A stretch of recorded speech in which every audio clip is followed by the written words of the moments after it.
Baik, pada hari ini saya nak membawakan salah satu hotel yang bertaraf 5 bintang yang kita tahu sejak daripada PKP yang lalu semestinya perhotelan di Langkawi dan Langkawi juga yang boleh saya katakan mengharapkan kepada industri pelancongan ini sebagai sektor utamanya cukup terkesan disebabkan oleh PKP dan juga cukup terkesan olehkan COVID-19 yang terpaksa menutup pintu sepadan negara dan sebagainya.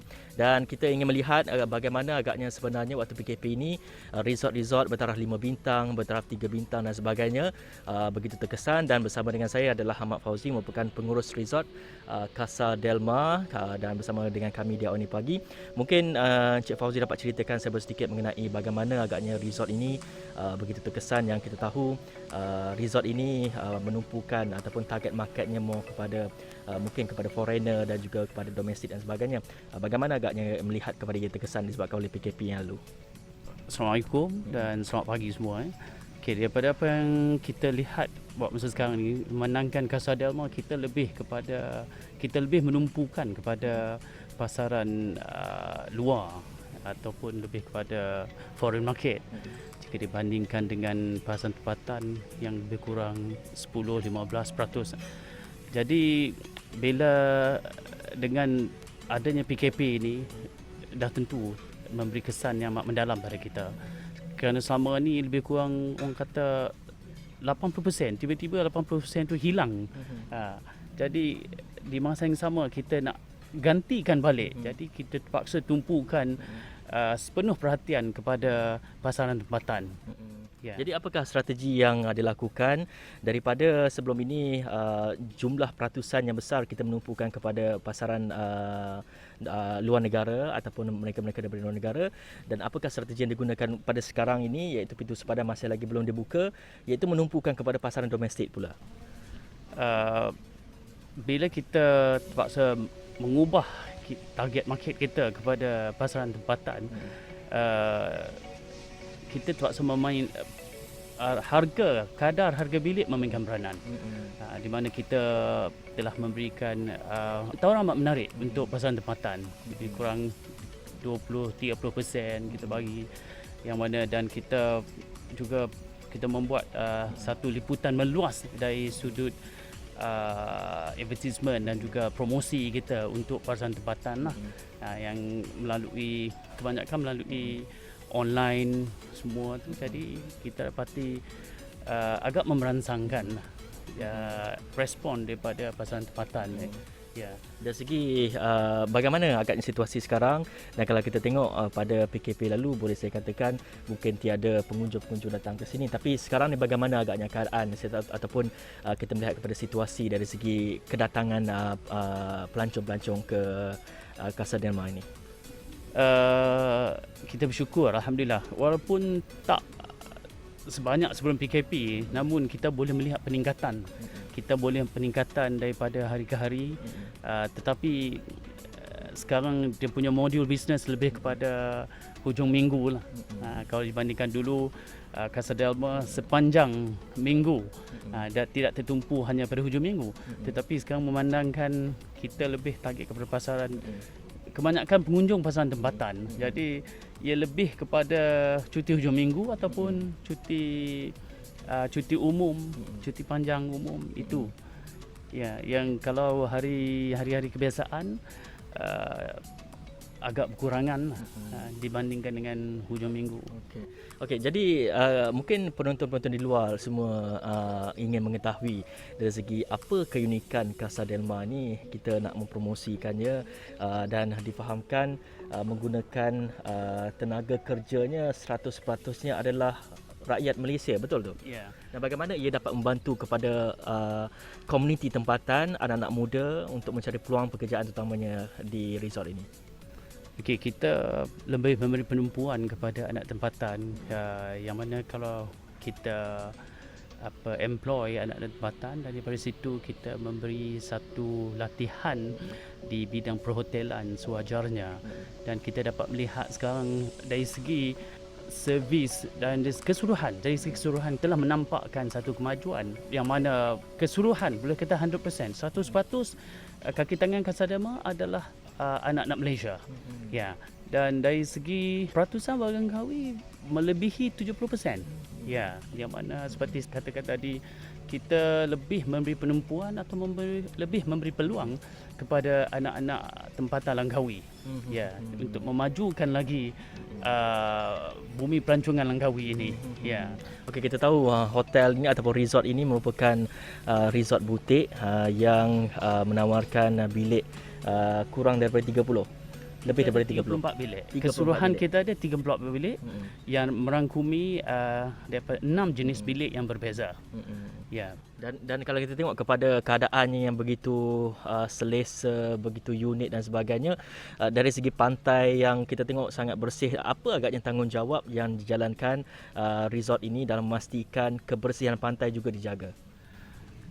Buat pengetahuan semua, setiap pagi kita akan menggunakan jentera kita sendiri. Kita ada sebuah Land Rover yang mana kita akan mencakar, membersih keseluruhan pantai sepanjang di hadapan resort kita untuk memastikan dari segi keselesaan dan juga kebersihan, dan lebih lagi kepada pengunjung. Ya, jadi bila pengunjung datang melihat pasir putih, bersih, air jernih, itu lebih akan memberi satu daya tarikan lagi kepada pihak di bumi pelancongan Langkawi ini. Ya. Okey, baik, itu sedikit sebanyak maklumat daripada Encik Fauzi yang juga merupakan pengurus bagi Resort Casa Delma ni. Banyak kita telah pun ketahui dari segi resort ini dan juga bagaimana ketika PKP itu mereka boleh survive dengan mungkin tiada pekerja-pekerja dibuang dan sebagainya. Bagaimana dengan kebajikan mereka waktu PKP itu? Syukur Alhamdulillah, setakat masa sekarang ini buat semua kaki tangan di Casa Delma Langkawi, kita tak ada walaupun seorang pembuangan, tiada pembuangan ataupun tiada pemotongan gaji, sehingga sekarang kita masih seperti biasa. So jadi kita berharap kita berdoa moga kenaikan peningkatan dari segi kemasukan pelancongan tempatan akan lebih memeriahkan lagi bumi pelancongan Langkawi ini. Ya. Baik, itu besar harapan daripada Encik Fauzi sendiri yang kita tengok tanggungjawab yang digalas oleh resort ini untuk mendidik dan juga untuk melatih tenaga-tenaga ataupun anak-anak tempatan untuk bekerja di sini, dan sekaligus mereka dapat memajukan diri mereka dan sekaligus dapat meningkatkan lagi komuniti-komuniti tempatan ini. Dan begitu juga dengan tugas yang dijalankan untuk membersihkan pantai dan sebagainya. Dan ia sebagai salah satu tanggungjawab yang besar yang digalas oleh resort ini untuk mencantik, untuk memperkasakan lagi pantai-pantai di sini, sekaligus dapat memajukan ataupun dapat memperkasakan lagi sektor pelancongan di Langkawi. Dan selepas ini saya akan bawa kepada satu lagi hotel ataupun resort ataupun penginapan di Langkawi ini, dan bagaimana agak mereka tempuhi cabaran-cabaran ketika PKP. Kita berehat dulu seketika, kita kembali selepas ini.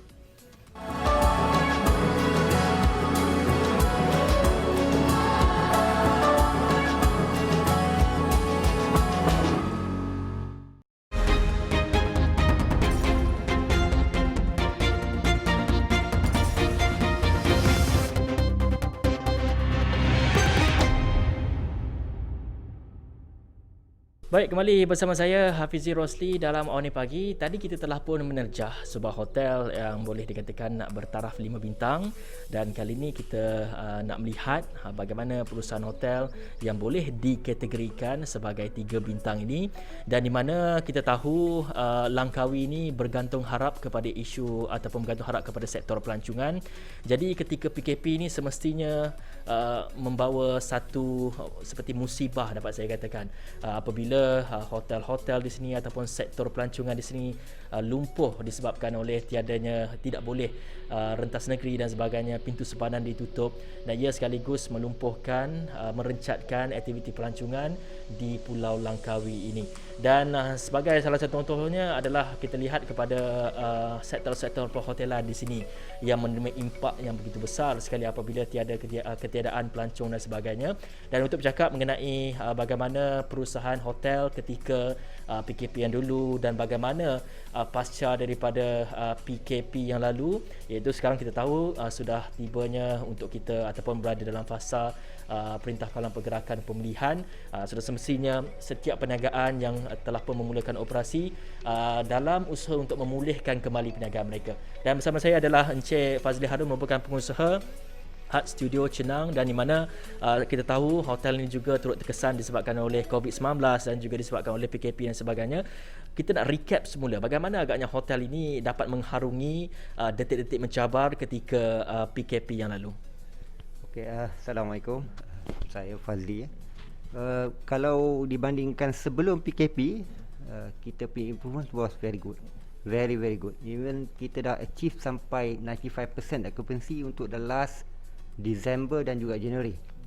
So setelah PKP pada Februari itu memang kita punya dah mula drop dan kita terus berhenti untuk hampir 3 bulan. Selepas PKP ni, setelah viralnya 1000 bilik dalam masa 1 jam tu, we receive a lot of inquiry. Dan bila kita mula buka, Alhamdulillah kita dah boleh achieve. Even this month we already 80% occupancy. Last month we already have 84% occupancy. So most of it boleh kata 70% ialah local dan 30% ialah expats yang mungkin berada di Malaysia. So we are hopefully that we are coming, more guests are coming to Langkawi sebab kita ada banyak untuk kita punya yang kita tawarkan kepada semua pengunjung yang datang ke Langkawi. Dan we are almost like 3-star hotel, boutique hotel, yang mana kita agak lain sikit daripada yang lain. Kita mempersembahkan design, reka bentuk yang modern industrial design untuk dirasai oleh semua pengunjung kat sini. So design kita memang lain daripada yang lain. Boleh saya katakan mungkin the first in Langkawi, mungkin di Malaysia juga. Dan kita cuba explore new konsep yang mana design itu sebagai tarikan, bukan sekadar Langkawi saja.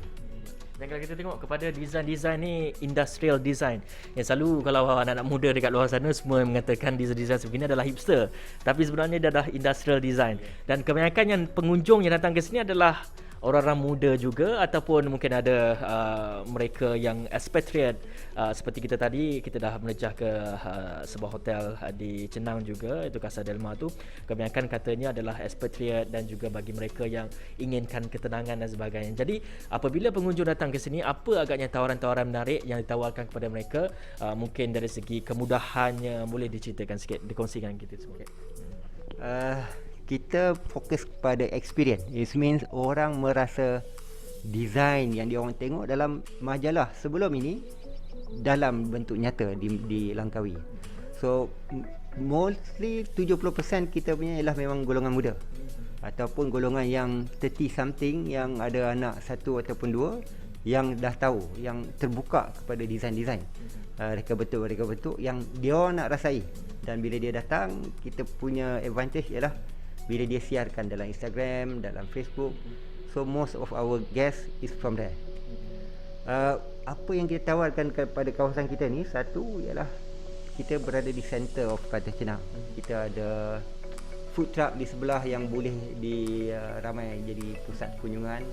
Pantai hanya tak sampai 100 meter daripada sini, 5 minit saja kita jalan, lintas jalan dah sampai dah ke pantai. So memang kita ada center. Kita di sini kemudahan sentiasa ada di kiri kanan. Okey, baik. Dan kita tahu juga difahamkan bagi pekerja-pekerja ataupun bagi mereka yang bekerja di sini, kebanyakan adalah anak-anak tempatan, rakyat Malaysia. Dan bagaimana agaknya sebenarnya kita tengok kepada resort ini ataupun hotel ini berjaya untuk menaik taraf, mungkin untuk memberikan peluang pekerjaan kepada anak-anak tempatan, sekaligus dapat meningkatkan komuniti dan juga dapat memperkasakan ekonomi dalam kalangan anak tempatan sendiri. Sebelum PKP, most of my staff was outside, bekerja, duduk di luar. So waktu PKP, kita panggil dia orang untuk stay di hotel untuk kurangkan kos hidup, sara hidup, dan masa sama kita boleh improve dia orang segi coaching, tahu sedikit about kita punya sistem. Even we are small hotel considered, tapi kita menggunakan sistem yang baik. Dan kita berharap supaya kita ni boleh mendidik hotel-hotel lain ataupun pengusaha-pengusaha lain yang kecil-kecil di Langkawi ni untuk menggunakan sistem. Sebab kebanyakan masih menggunakan manual. dia orang tak guna sistem. So bila kadang-kadang tu dia ada double booking, benda itu terjadi. Tapi kita sini alhamdulillah, even we are small, we are using the system. Dan bercakap mengenai sesebuah hotel ataupun sesebuah tempat penginapan lah, seperti contohnya di Langkawi. Dan bagaimana pula tadi kita dah menyentuh mengenai bagaimana hotel ini membantu komuniti tempatan melalui pengambilan pekerja, anak-anak tempatan dan sebagainya. Dari segi untuk mempromosikan produk-produk tempatan, bagaimana agaknya tanggungjawab yang diambil hotel ini untuk memastikan produk-produk seperti produk-produk pelancongan yang lain melalui package ataupun produk-produk makanan, produk-produk kraft tangan juga dapat dibantu melalui dengan kewujudan hotel ini yang sekaligus dapat kita merancakkan lagi industri pelancongan di Langkawi ini. Okay, untuk produk makanan kita punya advantage sebab kita ada food truck di sebelah yang mana menjual semua produk-produk makanan yang di Langkawi. So untuk produk-produk pelancongan kita memang tawarkan package. Di sini bila masuk guest saja kita akan tawarkan apa package yang ada di Langkawi, macam mana dia orang boleh plan perjalanan dia orang untuk beberapa hari di Langkawi. Dan untuk yang kraft tangan ni kita sedang membuat kolaborasi dengan beberapa orang pelukis untuk jadikan kawasan kita ni satu galeri untuk dia orang sendiri. Sebab sekarang ni semua yang kita tengok gambar yang ada di sini kebanyakannya yang dibeli daripada luar. So kita sedang berkolaborasi dengan pasukan pelukis, beberapa kawan saya yang ada di Alostar dan juga di Langkawi untuk mengadakan bengkel dan juga pameran dia orang pada hotel-hotel kita lah. Jadi apa agaknya perancangan masa hadapan? Kita tahu Art Studio ni, Art Studio Cenang ni baru saja ditubuhkan ataupun baru saja mula beroperasi. Mungkin perancangan pada masa akan datang ingin menambah Art Studio mungkin di Kuala Lumpur, Art Studio mungkin di Johor Bahru, Art Studio mungkin di Melaka dan sebagainya. Apa agaknya perancangan pada masa hadapan? Kita ada buat perancangan untuk adakan Art Studio sebenarnya di Kundangsang dan juga di Tioman. Tapi masih dalam peringkat perancangan lagi lah. So sedang mencari peluang dan kita memang berharap sangat supaya kita boleh dijadikan satu rakan kolaborasi untuk pelancong pengusaha-pengusaha di Langkawi dan juga di luar, insya-Allah. Okey, baik, terima kasih Encik Fazli Harun merupakan pengusaha Art Studio Cenang. Banyak perkongsian yang dikongsikan kita. Dan yang paling penting tadi saya suka melihat kepada usaha yang dijalankan oleh hotel ini untuk mengangkat komuniti tempatan melalui produk-produknya ataupun melalui tenaga kerja yang digunakan oleh hotel ini ataupun Art Studio ini dalam melatih dan juga memberi peluang kepada anak-anak tempatan. Sekaligus dapat meningkatkan ekonomi anak-anak tempatan dan juga dapat memperkasakan lagi ekonomi masyarakat di Langkawi ini. Dan selepas ini kita nak pergi satu lagi tempat penginapan yang juga kita tengok menjadi salah satu tumpuan di Langkawi ini. Dan terima kasih kepada Encik Fazli Harun atas perkongsian ini. Selamat maju jaya. Dan untuk itu Awani Pagi berehat seketika, kita kembali selepas ini.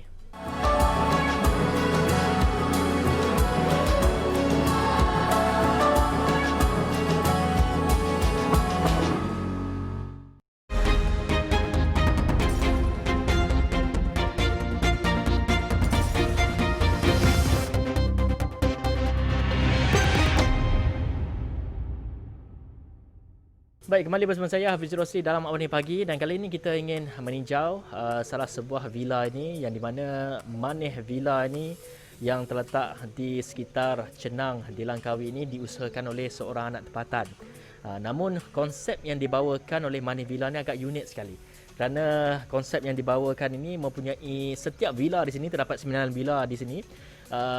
Konsepnya setiap villa mempunyai private poolnya sendiri. Ini sudah semestinya dari segi sudut keselamatannya, sudah pastinya setiap keluarga yang menikmati ataupun setiap rakan-rakan, setiap pengunjung, setiap kumpulan yang datang menduduki di villa ini dapat merasai privasinya di situ. Dan untuk cakap lebih lanjut mengenai bagaimana villa ini menempuh saat-saat sukar ketika PKP yang lalu, dan bagaimana pula dengan dari segi pemasarannya pada ketika ini untuk melonjakkan lagi dari segi pendapatan dan sebagainya. Bersama dengan saya adalah Izul Ashraf, merupakan koordinator pemasaran bagi Manih Villa ini. Baik Izul, secara ringkasnya boleh ceritakan sikit bagaimana agaknya kesukaran yang dihadapi ketika PKP lalu. Dan kita tahu Manih Villa ini telah pun hanya beroperasi pada Februari lalu. Jadi selepas sebulan beroperasi, terpaksa menempuh dengan saat yang begitu sukar sekali, PKP dan sebagainya. Mungkin dapat ceritakan sikit mengenai pengalaman menguruskan ataupun pengalaman dari segi pentadbirannya, pemasarannya ketika PKP yang lalu dan juga sehingga kini. Baik, terlebih dahulu Assalamualaikum dan terima kasih kepada Awani kerana sudi untuk menemu ramah Manis Villa. Saya berkenaan dengan soalan tadi. Manis Villa untuk pengetahuan semua telah dibuka pada bulan 2. Bulan 2 and then kemudian baru saja kita buka berlaku COVID-19 yang menimpa satu dunia, isu global disebabkan oleh sempadan negara terpaksa ditutup. Langkah yang dilakukan oleh kerajaan tersebut telah menyebabkan kesukaran untuk melakukan perniagaan di Langkawi. Especially Manis Villa ni merupakan sebuah resort yang kita punya market adalah untuk mendapatkan market daripada luar, especially from the Eastern Asia and Eropah. Tetapi disebabkan oleh persempadan itu ditutup, kami terpaksa menutup operasi kami buat seketika sehingga bulan Jun. Ya. Mungkin dapat cerita sikit dari segi strategi. Kita tahu ketika ini pintu sempadan kita masih ditutup. Sebelum ini pun Izzuan dah bagi tahu kita menumpukan ataupun Manis Villa menumpukan pasaran untuk rakyat-rakyat daripada luar negara, pelancong luar negara untuk datang ke sini. Tapi kali ini hanya pelancongan domestik saja dibenarkan. How to convert? Macam mana boleh menukarkan daripada pemasarannya sebelum ini promosinya lebih kepada orang daripada luar negara, tapi kali ini kita nak menumpukan kepada lebih kepada domestik pula. Apa strategi yang digunakan? Baiklah, untuk berkenaan dengan soalan tersebut, strategi yang telah kami lakukan adalah kami cuba membuat lebih, memperhebatkan lagi promosi terhadap villa kami, di mana kami akan membuat potongan harga yang affordable, especially kepada domestic punya market. And then selain daripada itu, di pihak kami marketing juga kami ada menghadiri virtual meeting yang dianjurkan oleh Tourism Ministry di secara atas talian, dan terdapat info-info yang sangat berguna untuk Manis Villa lakukan. Sebagai contohnya promosi buy now visit later. That means kita akan membuat promosi yang bila guest datang, dia akan booking dahulu, kemudian dia akan melancong kemudian. Selain daripada itu, Manis Villa bukan sahaja semata-mata buat masa sekarang ni, kita bukan semata-mata untuk menjual bilik semata-mata, tetapi kami juga membuat servis. Sebagai contohnya, di Langkawi ni terdapat berbagai aktiviti pelancongan, sebagai contoh island hopping, mangrove and macam-macam lagi lah. And then daripada marketing department, kami membuat kontak dengan ejen-ejen di sekitar Langkawi ni untuk mendapatkan harga yang berpatutan. Dan seterusnya kami akan menjual harga tour aktiviti ni sekali dengan bilik. Okey, baik, itu sedikit sebanyak penerangan daripada Izzul Ashraf, merupakan koordinator untuk pemasaran Manis Villa ini. Banyak yang dikongsikan, strategi yang digunakan untuk menukarkan. Mungkin sebelum ini kepada foreigner-foreigner banyak melancong ke sini, tapi mereka terpaksa untuk meluaskan dari segi pemasaran kepada domestik dan sebagainya. Banyak telah pun dikongsikan, dan juga usaha untuk memperkasakan lagi industri pelancongan di Langkawi menerusi apa yang dikatakan ada menawarkan pakej-pakej pelancongan yang lain bagi pelancong-pelancong yang datang ke sini, dan itu antara usaha-usaha dijalankan oleh Manis Villa. Dan kita tahu pada ketika ini nampaknya industri pelancongan di Langkawi ini semakin subur selepas 3 ke 4 bulan yang lalu tidak dapat beroperasi seperti biasa, dan itu antara perkongsian-perkongsian yang sempat kami bawakan. Dan tadi juga kita dah bawakan pergi ke salah satu hotel yang bertaraf 5 bintang, 3 bintang dan sebagainya, dan ini Manis Villa ini merupakan satu villa yang mempunyai private pool dan sebagainya. Itu merupakan antara tarikan-tarikan ataupun penginapan yang menarik yang boleh disajikan kepada pengunjung-pengunjung di luar sana. Dan itu sahaja sempat saya bawakan dalam Awani Pagi pada kali ini. Dengan itu saya Hafiz Rosli. Assalamualaikum warahmatullahi wabarakatuh.